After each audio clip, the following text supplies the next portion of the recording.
What's happening, guys?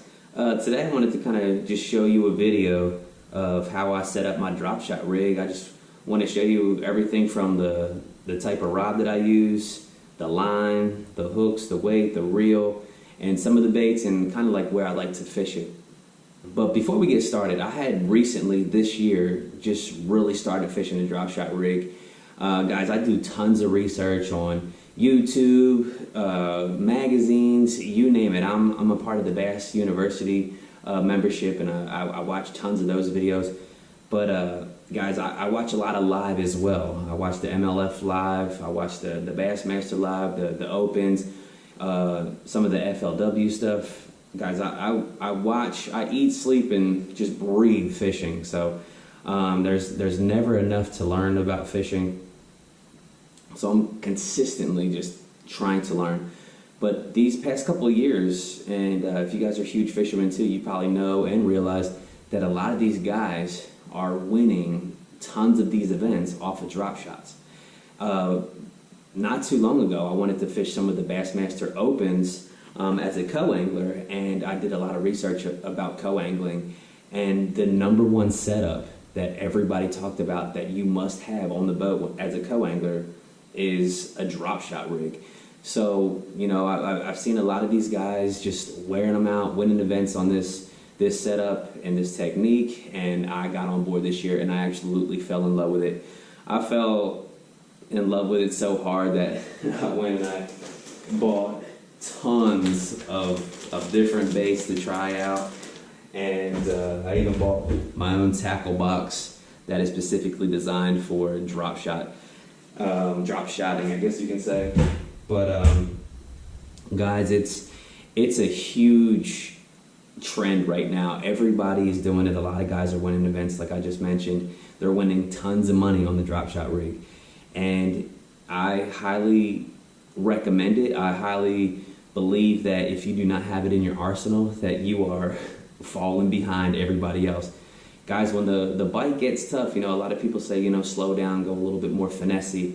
And if you don't have a spinning rod on deck to do that, or to fish these type of applications to get you a little bit more bites, you guys are missing out tremendously. But just up front, I am not a professional in any way, shape, or form. This setup and the things that I use works for me. I live here in Alabama. I fish I fish ponds, I fish some state lakes, I fish Lake Tuscaloosa, and I venture off from time to time. I go to Black Warrior River. I fish a lot of different locations, and a drop shot has worked in all those locations. I catch huge fish in ponds in this private location that I'm a member to. I catch tons of fish on Lake Tuscaloosa, which is super hard to catch fish. It has spotted bass and it has largemouth bass in it. I fish the river.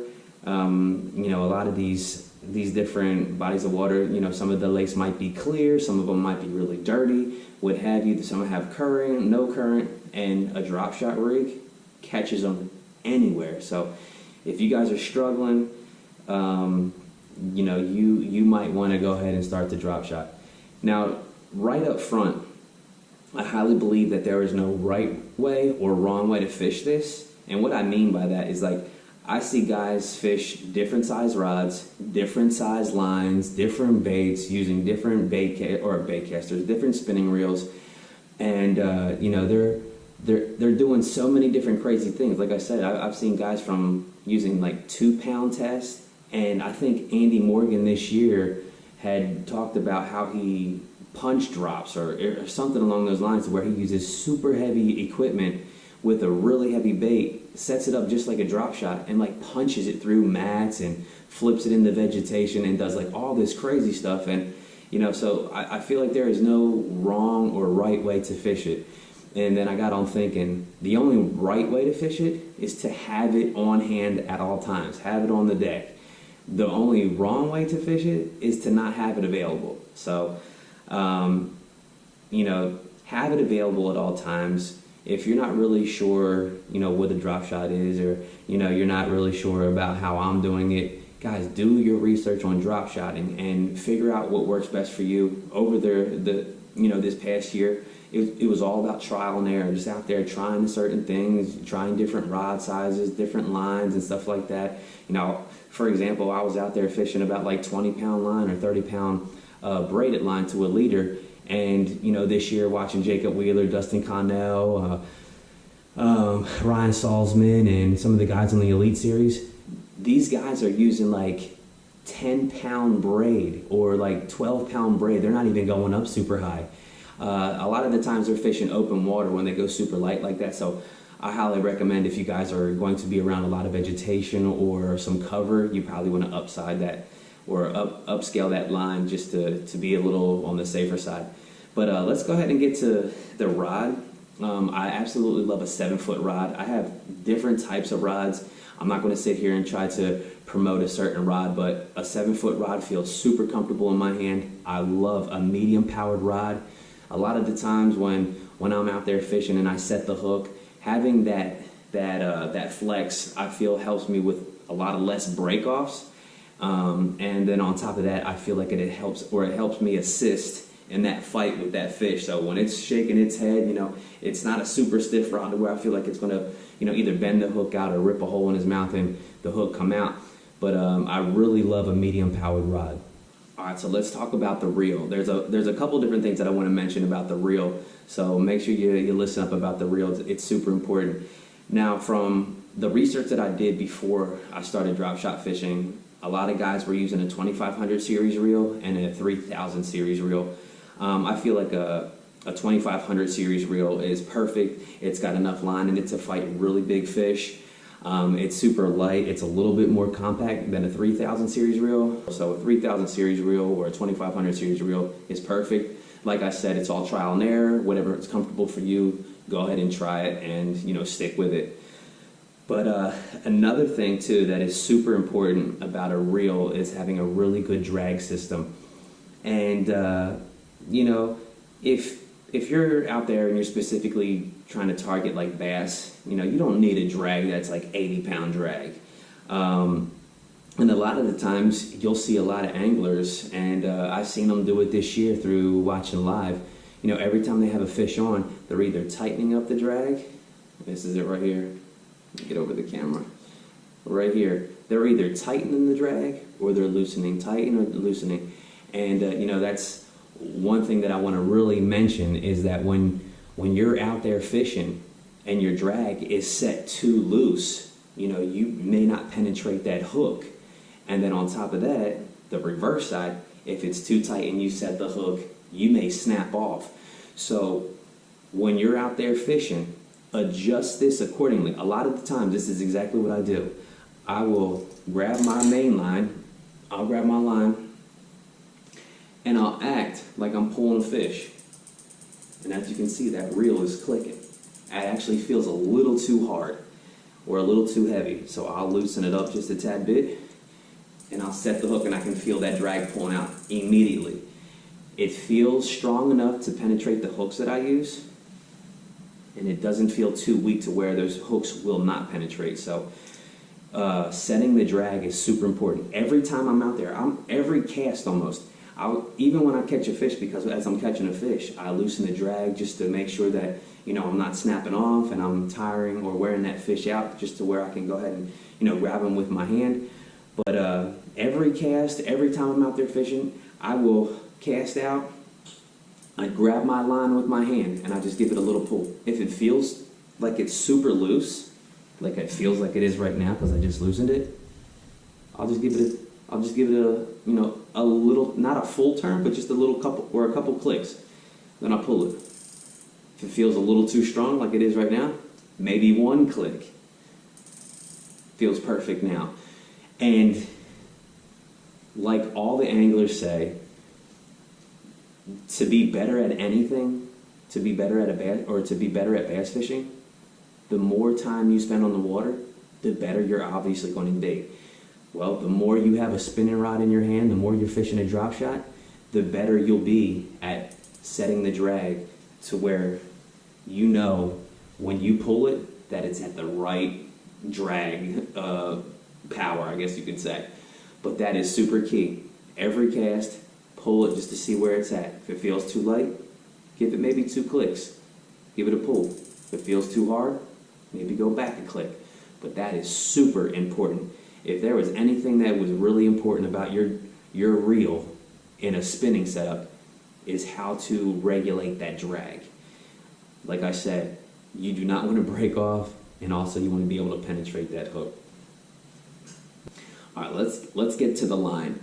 I mentioned it earlier. A lot of the Elite Series guys and the MLF pros, when they're out there fishing open water, maybe for smallmouth or spotted bass, they'll use about a 10 to a 12 pound braided line. And it varies in the colors that they use too. A lot of them may use like this yellow color or a chartreuse color or like a lime color.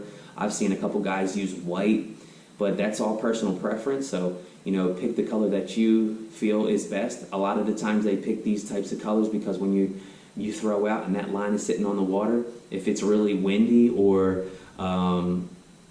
you're fishing in an area where you might not be able to feel a bite, you can actually see that line jump, and then you can go ahead and set that hook. So choose a color that you feel comfortable with. It could just be that regular dark green or green pumpkin colored line. It doesn't have to be the color that you see on top of the water. Like I said, it's all personal preference. So when they're fishing that open water, they're doing about like a 10 to 12 pound test. And usually when I'm fishing around cover, maybe lily pads, grass, maybe docks, maybe lay downs or brush piles, or maybe some submerged timber that is in about 15 foot of water, I make sure that my braided line is probably about 15 to 20. So just keep that in mind. Open water, you can go a little bit lighter. Cover areas, you might want to go a little bit heavier. All right, so let's talk about the leader. Again, with open water, you can probably get away with your lighter line. I think the lightest I've ever gone was about 6 pound, but I absolutely love 8. 8 is like my go-to. If I'm fishing something heavy and the 8's not working and I'm breaking off, I jump up to 10 or maybe even 12. 12 is kind of pushing it, but I will go up to 12. Let's talk about the line to line knot. There's tons of different talk about which knot is the best. There's a couple different knots that some of the Elite Series guys use, and I use this one here. This is the one that's probably the most difficult to tie. It's called the FG knot. I'm going to put a link up here. Seth Feiders has a very good lesson on, I think, maybe Wired to Fish, about how he ties the FG knot. The one thing that I do not do that he does is actually at the end of tying this knot and you cutting all the tag ends off, there's a little piece of the braided line that comes out just a bit, and he takes a lighter and kind of singes that. I just don't want to get that light. I'm not good with stuff like that, so I don't want to get that heat too close to that fluorocarbon and weaken it, so I don't do that. But that video is how I learned, and I do it repeatedly, and I can tie it pretty quick. So obviously, like I said earlier, the more you tie it, the better you're going to become at it. So figure out a knot that you like. I feel like this knot actually goes through the guides super, super well. I've tried some of the other knots, and it sounds like every time I make a cast at any moment that knot could bust loose or just do something silly through these guides. So I love the FG knot. So if you guys are looking for a knot to tie, maybe one day you're off work and it's raining or it's too cold to go fishing, what have you, whatever your choice is, sit down and just practice the FG knot. It sounds really complicated, but once you get it, guys, I can tie it within probably less than a minute. So just find one that works best for you and get out there on the water. All right, the next biggest thing after the knot is how long should your leader be? Guys, I've read a bunch of different things about, should you reel your FG knot into the spool or should you not? A lot of guys do not do it, and they said that it actually prevents a lot of line twist. So this is what I typically do. I actually just tied this FG knot specifically for this video for you guys, and I did not cut the leader off yet. So what I typically do after I tie the FG knot, I start reeling it in. So this is how I create my leader. I start reeling it in. The knot's about to go through the guide. There it comes. Here it is right there in front of you guys. Let's see. Something. Right before it gets into the bail, I stop it. Maybe about an inch or so. So there it is right here where my thumb is. So right before it gets there, I stop it.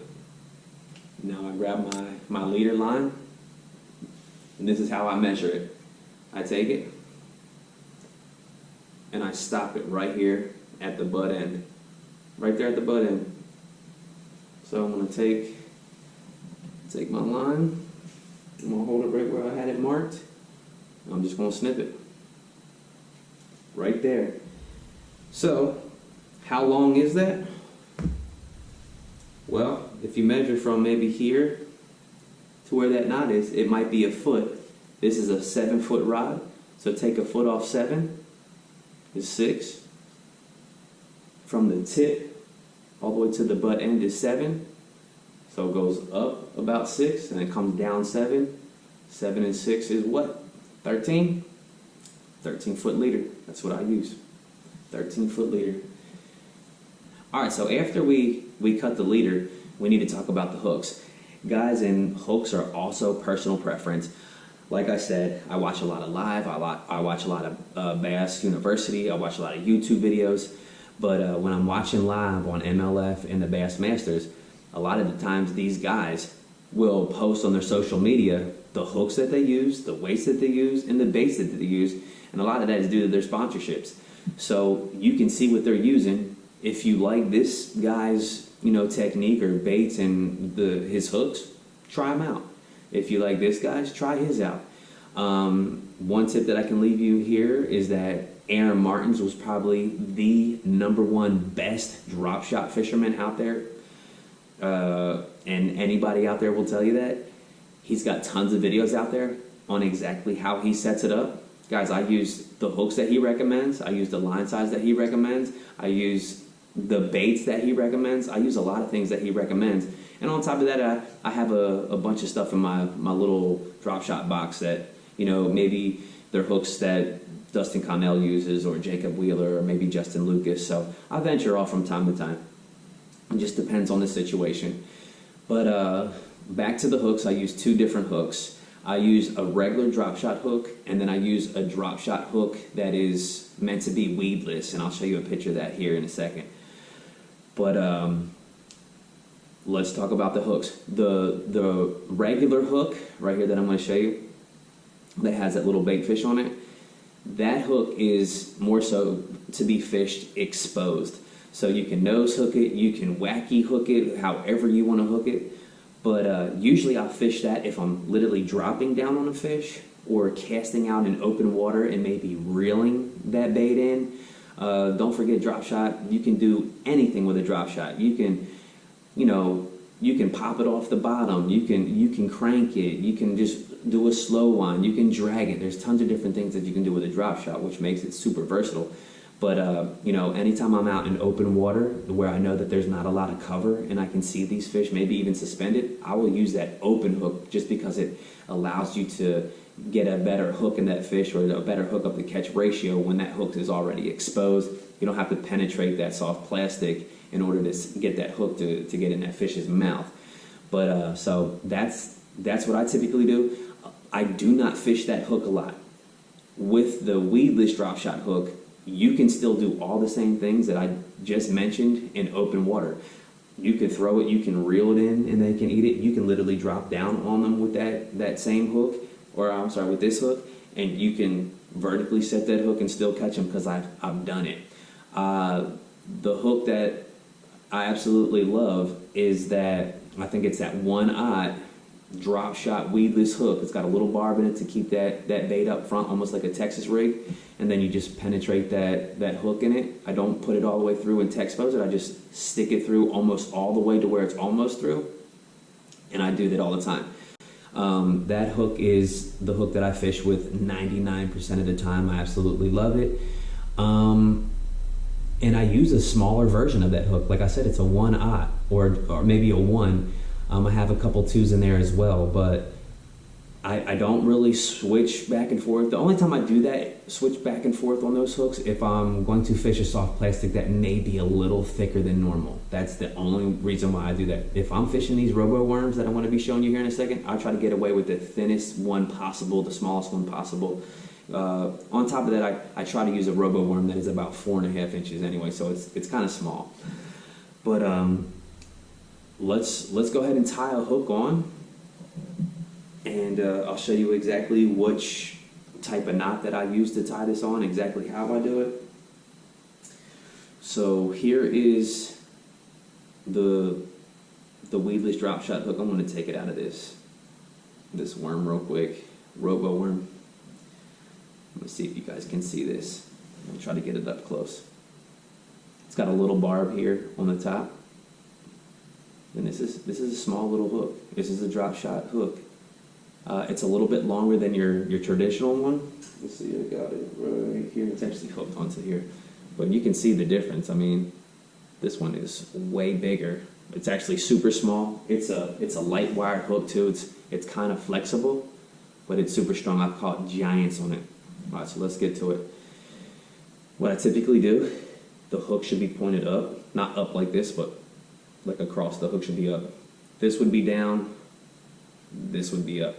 I hold that hook in my hand, and I'm going to just do a polymer knot. So how you do that, you put the tag end through the eye of the hook going down. Now, one important thing about this is your leader length, and I'm not talking about the line to line. I'm talking about from your hook to where you're going to place your weight. If you're going to if you want a longer leader, obviously pull a little bit more line out. And if you want a shorter one, you can still bring a lot of line out and just cut it to where you need it to, just so you know you have enough line out to where you can adjust it to make those adjustments when you're out there on the water or what have you. So once you're through, I still got that hook pointed back up. I go right back up through. All right. So I'm going to hold those, and I'm going to tie the polymer knot real quick. So I got a good bit of line out. Put my finger in here. I slide that hook down just so you're not fiddling with all this extra longer line.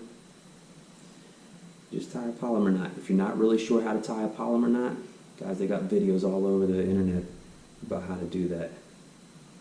All right. It's super easy.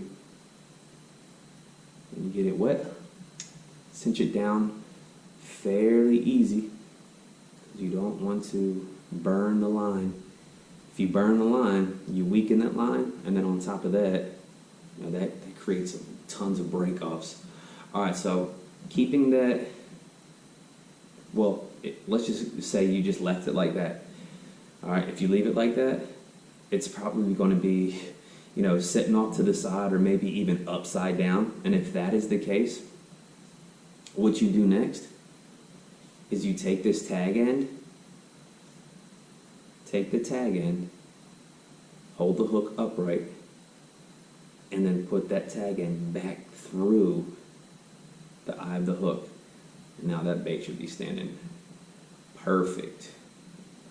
All right, that is perfect for me. Now every once in a while, you may have to take your hand, hold the line fairly tight, and just make a couple adjustments with the hook. You know, it's very easy to move back and forth. All right, so that's it right there. That's how the hook should sit. It actually could be maybe a little bit lower, just because I don't penetrate that worm all the way. So that's it right there. That's how it should sit. Guys, I know I'm wearing black right now. The hook's kind of the gunmetal and black, and it's probably difficult to see, but that's it right there. That's how I tie it. 100% of the time, every time. Now let's talk about the weights. There's tons of different weights out there. There are circular weights, there are cylinder weights, which are a little bit longer, and then there's teardrop weights. I will use the cylinder style weight, and I'll try to get away with the smallest weight possible, and I fish that everywhere. I'm telling you, I've When I first started, I tried the cylinder. I was throwing it in brush piles, and it was coming out. I was throwing it into submerged trees that were in about 15 foot of water, coming right through them. Threw it in vegetation, coming right through it. Threw it in on some rock on a riprap bank, came right through it. So I stick to it. I tried a teardrop not too long ago, and it got hung up. And I tried it again the other day when I wanted to make a little bit longer of a cast in the wind, and I just so happened to grab a teardrop, and it was dragging through the mud, and it doesn't feel good at all. So if you guys are just starting and you want a type of weight, this is what the cylinder looks like. It's kind of long, tube shape. This is the one I'd highly recommend, and this is what I typically have tied on like 95% of the time. I highly recommend it.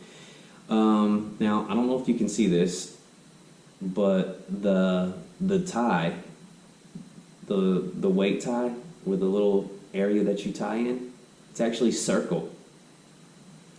Some actually have a point to where you can literally just slide your line in and push your line up, and it kind of pinches that line to where you don't even have to tie it on. I've had some bad luck with those. And what I mean by that is when you slide that line up, it will actually pinch that line, actually weakening that line to where, you make 3 or 4 casts. Sometimes that bait, I'm sorry, not the bait, that weight will fly across the lake, and you have to retie another one on. This right here is almost like tying on a bait. It's circle. It's just like an eye of a hook. It's like an eye on the bait. It's almost like a split ring. Tie it right to it. Tie your favorite little knot to it. I usually tie the trilene knot. I go in through twice. I hold my finger here, go in once, go in twice. I go around 3 times. 1, 2, 3.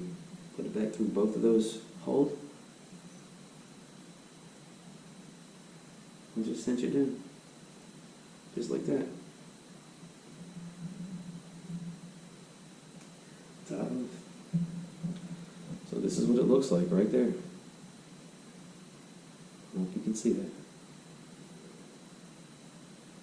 Boom.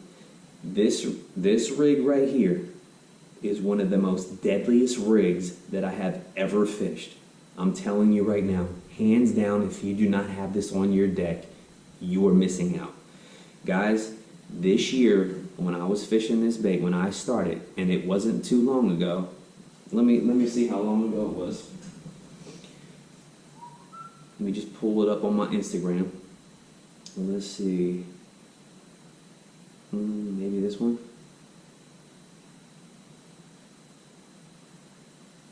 Nope, not that one. Let's see. Right here. I started fishing it in August. So August, September, October, November, and it's December 12th.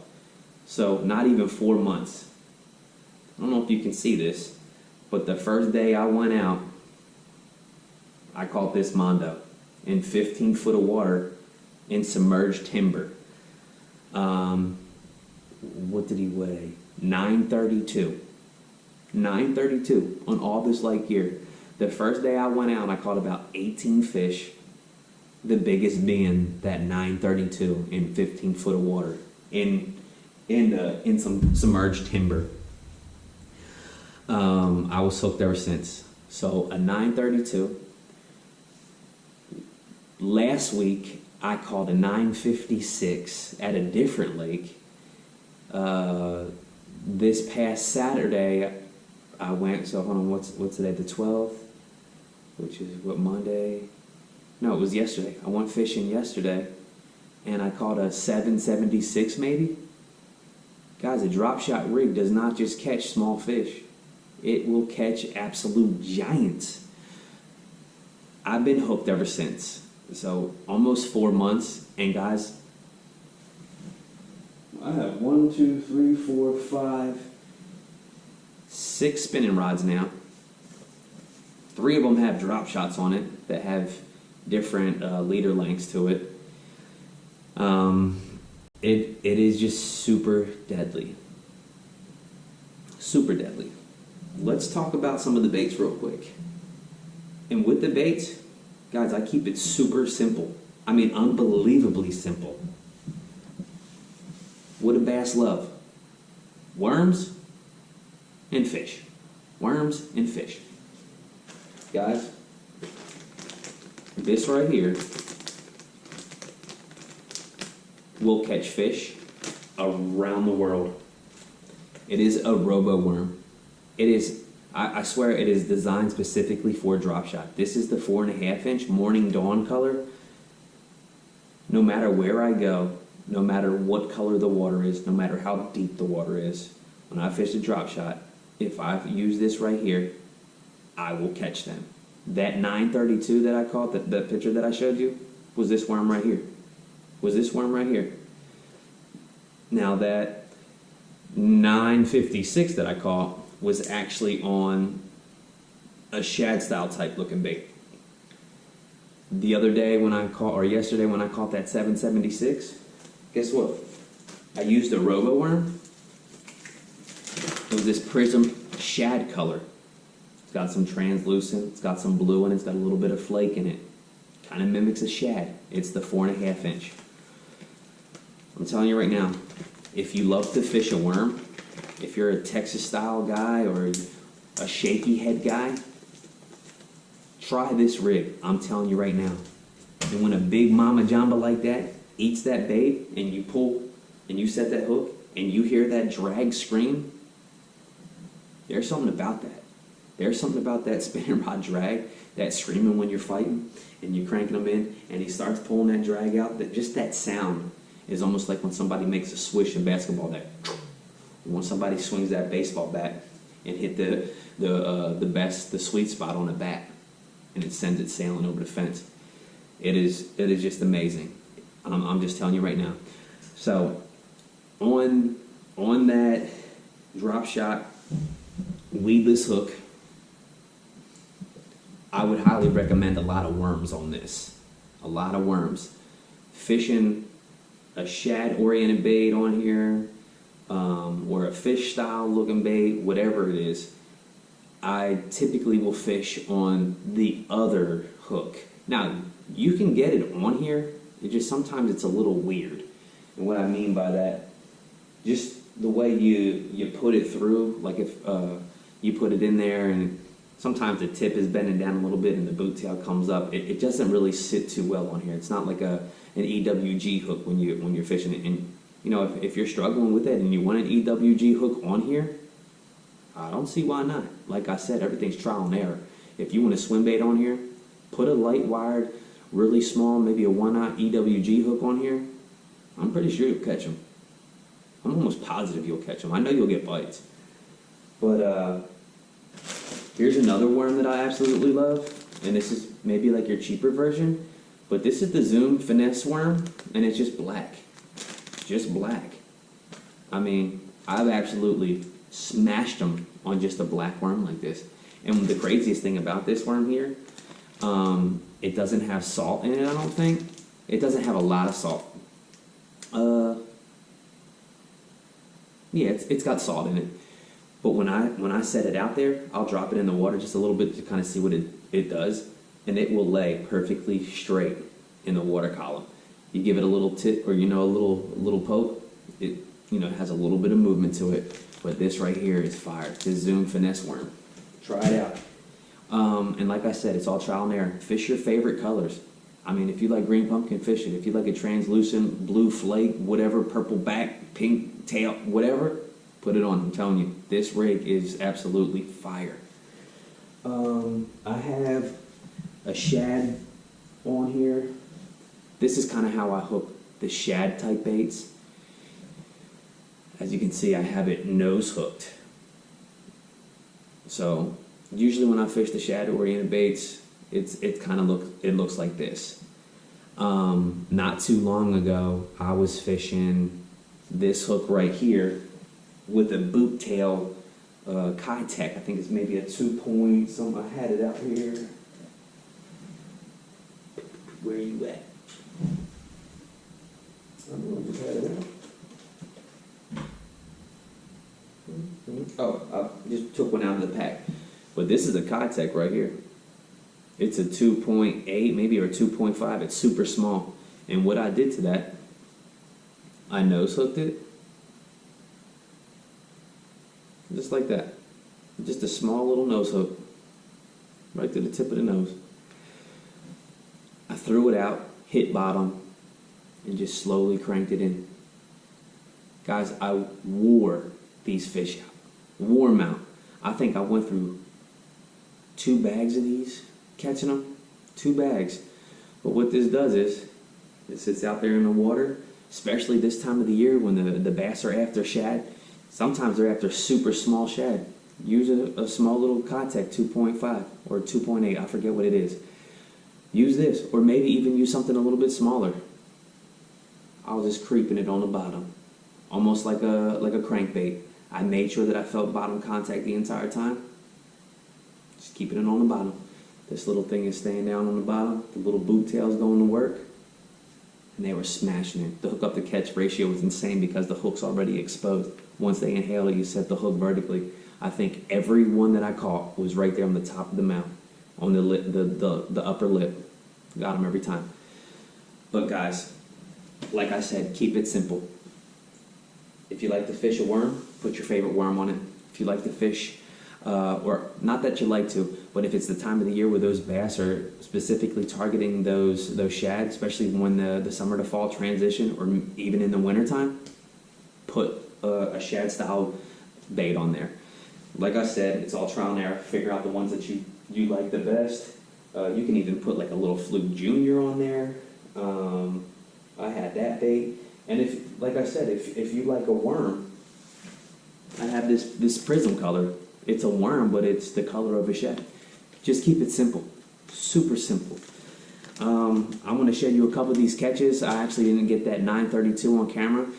I think that day that I went out specifically to record a video about my new lithium batteries, I forgot my GoPro, and that's the same day that I caught that 932 and caught about 18 bass on this drop shot rig. But I did catch a 9.5 that I'm going to show you, and I also caught that 776 and maybe like a 3.5 pounder. But guys, if you have any questions or comments, leave them down below. I'll try to answer them the best I can. If you guys want to check out my other social media, it's Bassn with Buddy on Instagram and Facebook. But hopefully this helped. And like I said, I'm not a pro by any means, or by no means. I'm not a pro. I am not the best at the drop shot, but it's been working for me, and I wanted to share everything that I typically do with you guys, so you guys can have as much success as I'm having. It's tons of fun. If you guys want to see, upcoming videos, go ahead and subscribe. If you like this video, go ahead and give it a thumbs up. But I'll see you next time, but I hope you enjoy these videos. Peace.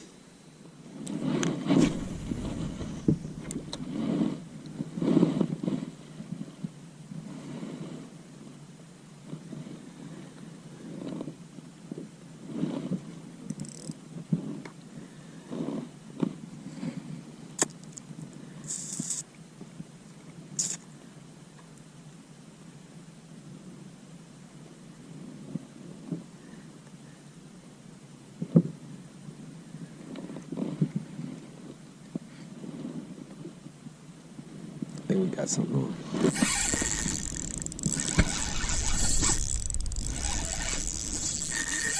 Oh, I think we got something good on. Oh yeah. Drop shot, baby.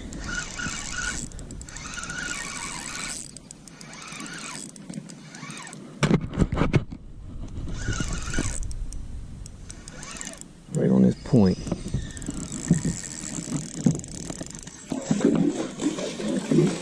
Oh yes,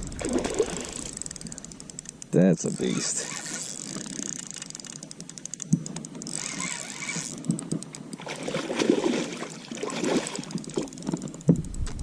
That is a beast. He's trying to get away. Let's see if we can grab him. Oh, it's right on the corner of his mouth.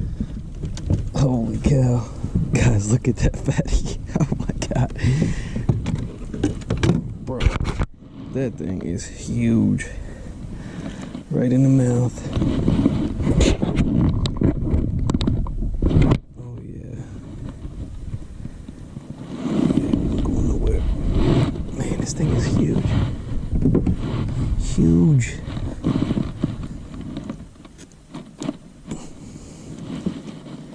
Got you, big boy. Oh yeah. He probably pushing mid 8s, 9s. Let's see what he reads.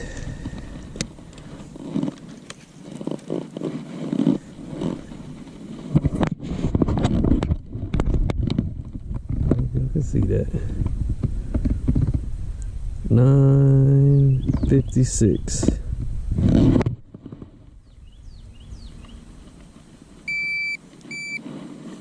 $9.56. That's pretty beast on the drop shot rig. Now let's go. Drop shot rig, baby. That thing is huge. There she goes. Almost 10.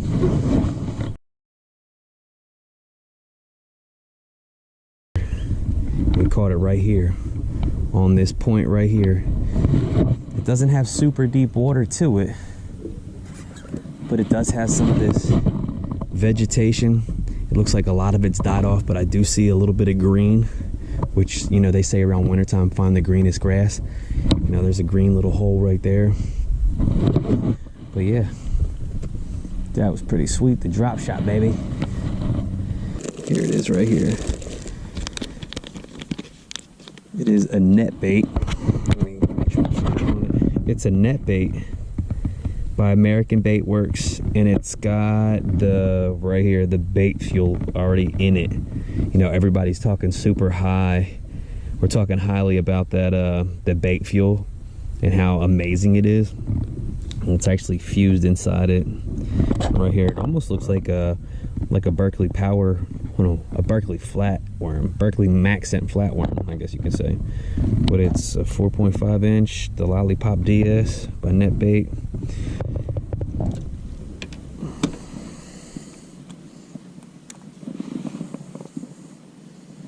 I'm gonna go with a different color. Go with this color. More translucent color. Shad color.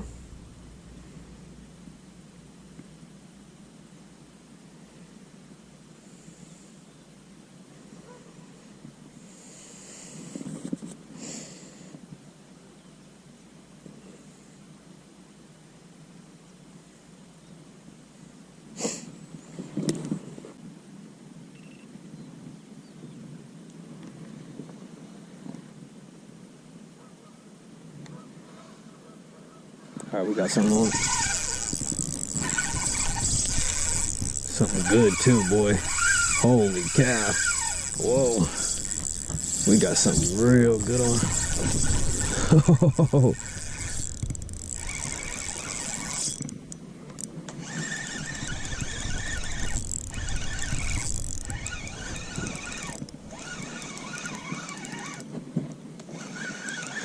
He's flying around.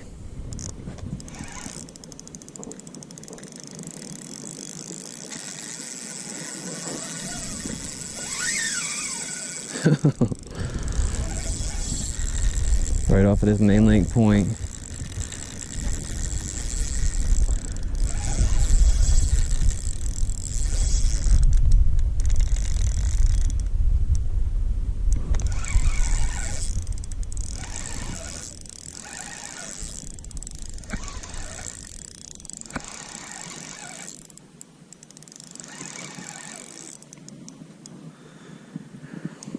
Ooh, doggy. Burn out.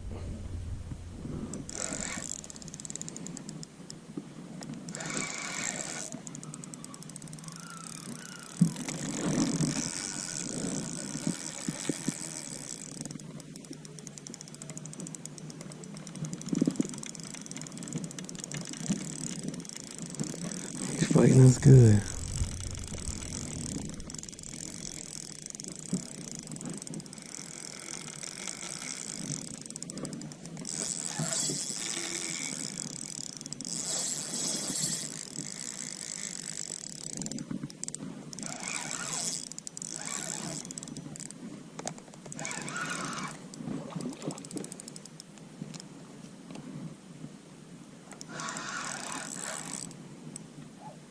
Don't give up, big dude. Look at that.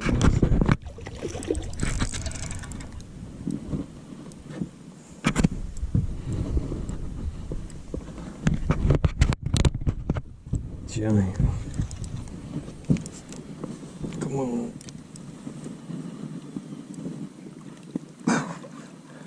Look at that. Toad. Let's go. Drop shot. Right in the mouth. Thanks for playing, buddy. About a good 6.5, maybe 7.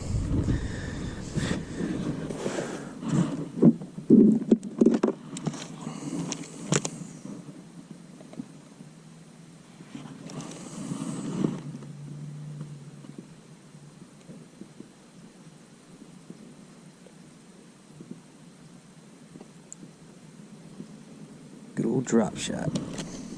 Let's see what he weighs.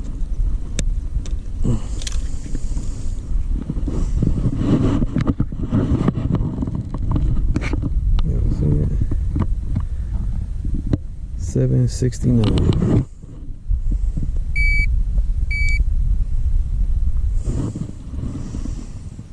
On the drop shot. I don't know why people underestimate the drop shot. But it's beast. Man, that was fun. That thing was fighting like a maniac. Well, let's not fall in the water.